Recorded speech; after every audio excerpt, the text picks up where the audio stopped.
Tem umas questões divertidas aí pra gente... Ah, tá fechado, então eu vou pegar, daqui a pouco eu devolvo. Tem umas questões divertidas aqui agora pra gente discutir. Foi naquela? Não, mas eu já achei uma vítima aqui, peraí que eu já achei uma vítima. Me ajudem, página 22. Foi o que eu disse, 21. Página 21, lista 3 do Enem, lista 3. Estávamos na questão 7.5. Essa aqui é muito divertida, dá uma olhada. Alguns sistemas de segurança incluem detectores de movimento.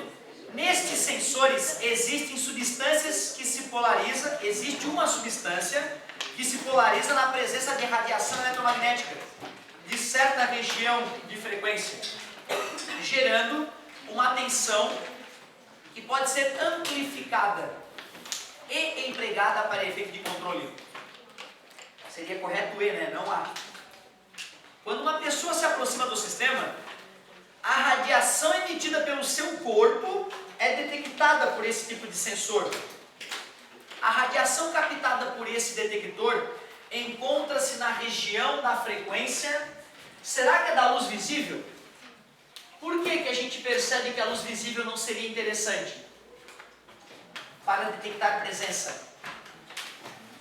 Porque aí no escuro tu não detecta. Isso tu quer detectar a presença, seja no claro ou no escuro. Então usar luz visível não é uma boa ideia. Usar ultravioleta, né, que a gente emite, né? Eu precisaria de óculos de sol para dar aula para vocês, criaturas, certo? Então, na verdade, a presença de pessoas, imagina, para ir para o estádio de futebol, ia ter que passar protetor, né, cara? Imagina um monte de gente à tua volta, elas iam, né, te macular com o ultravioleta que elas emitem. Não, pessoas não emitem ultravioleta, por incrível que pareça. Infravermelho. Nós emitimos infravermelho, tudo emite infravermelho. Então, como explicar que o detector me detecta e não detecta a parede? Primeiro, que eu estando mais quente que a parede, emito mais infravermelho. E segundo, que o sensor detecta a mudança de intensidade. Ou seja, se eu deslocar um objeto mesmo que mais frio, né, se não estiver próximo do 0 Kelvin, né, que faria com que a emissão de infravermelho seria muito pequena, vai detectar. Então é isso, é o infravermelho, é aquela radiação que todo o corpo emite o tempo todo. Micro-ondas, as pessoas não emitem micro-ondas. Ondas de rádio, as pessoas não são estações ambulantes de rádio. Então, não.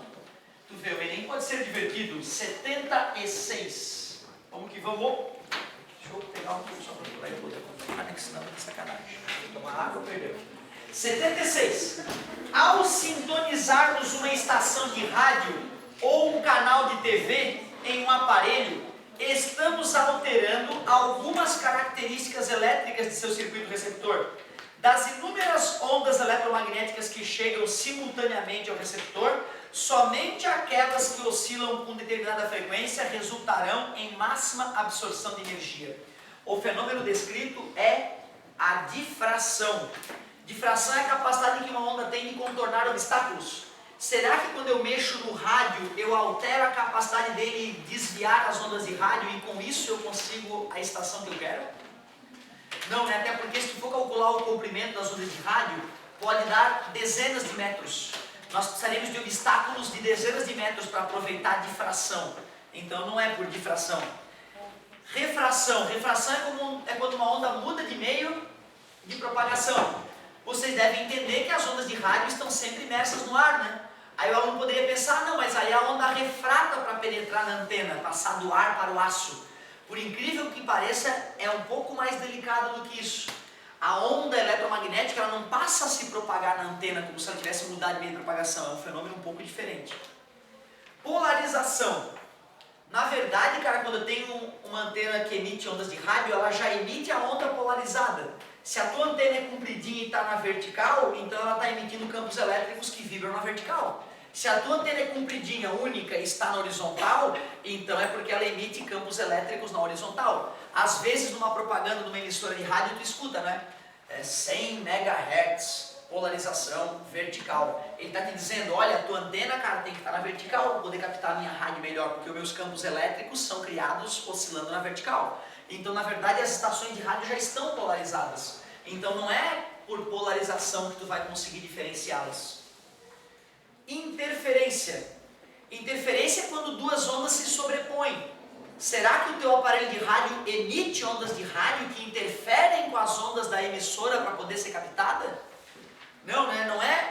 O teu aparelho de rádio não é um emissor de rádio, ele é um receptor, como o próprio enunciado diz. Então a interferência não faz sentido, porque a interferência é quando duas ondas se sobrepõem.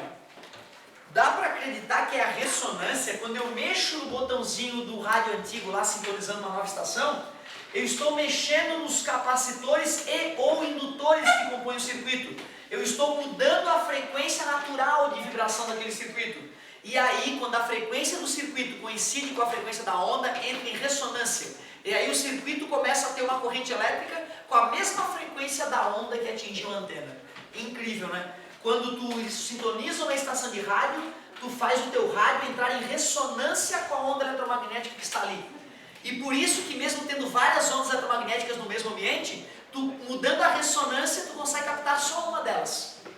Bacana saber disso. 76. Sim, é por ressonância que a gente seleciona uma estação de rádio.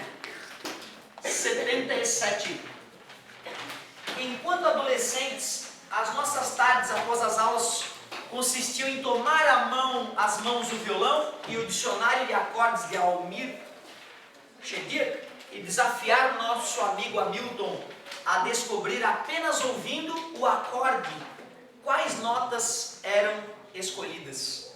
Não dá para acreditar, né, que tem um animal lá que fecha o olho, que pega teu violão, aperta em qualquer casa e bate nas cordas. E ele vai te falar qual casa tu apertou com cada maldito dedo. Isso é revoltante, né, cara? Saber que tem pessoas que têm um ouvido tão habilidoso. O ouvido absoluto, aí aliás, né, ele continua. Sempre perdíamos a aposta, o cara sempre acertava. Ele nunca errava, que merda. Ele possui o ouvido absoluto. O ouvido absoluto é uma característica perceptual de poucos indivíduos capazes de identificar notas isoladas, sem outras referências. Isto é, sem precisar relacioná-las com outras notas de uma melodia. O cara que é músico competente, você está com o violão dele no colo, um outro sujeito faz um acorde no violão, no outro violão, ele pega o violão dele, não precisa estar olhando para o violão do cara, ele pega o violão dele, faz uns acordes para comparar e, tá, descobri, tá fazendo um acorde tal, né? Todo músico de verdade, que estudou música para valer, chega uma hora que ele tem essa capacidade, ele treina inclusive, faz parte da prova da faculdade de música, tu conseguir detectar um acorde usando o teu violão como referência. Mas, por mais habilidoso que o músico seja, se ele não tiver uma propriedade geralmente inata, que vem de nascença, ele jamais vai conseguir saber que acorde é aquele sem estar com o violão dele na mão para poder fazer uma comparação. Tem pessoas que, assim como a gente olha uma cor e vê amarelo, vermelho, azul, tem pessoas que escutam um som e sabem se é lá, dó, ré. Uma doença. Pode ser uma doença, não é uma característica, é uma loucura. Tu vê, né, cara? Esse indivíduo tem essa capacidade absurda.